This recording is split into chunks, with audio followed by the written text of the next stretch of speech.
Will, turning to you first, what lessons learned can you share from the challenges you've encountered with front-end technologies like React and Angular? Yeah, so what I've encountered is that you're gonna run into problems no matter what front-end tech you use if you're not diligent about managing the complexity of your app.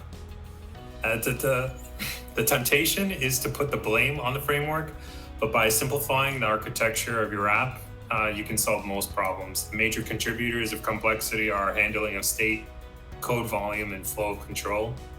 Incorporating standardized design patterns and focusing on reducing complexity in these areas will do wonders. That's great, thank you. Julian, same question. What lessons have you learned that you can share relative to challenges that have been encountered in front-end technologies like React and Angular? Yeah, very much the same notion of having patterns. Having patterns to tackle your biggest problems. Make sure, however you're thinking about asynchronous behavior, however you're thinking about data, that you have that figured out and aligned with your framework.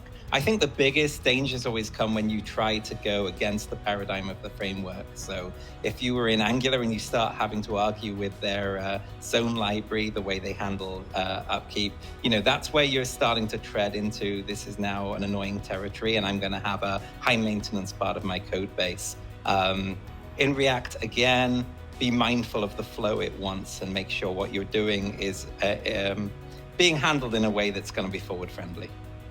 Valuable insights, thank you.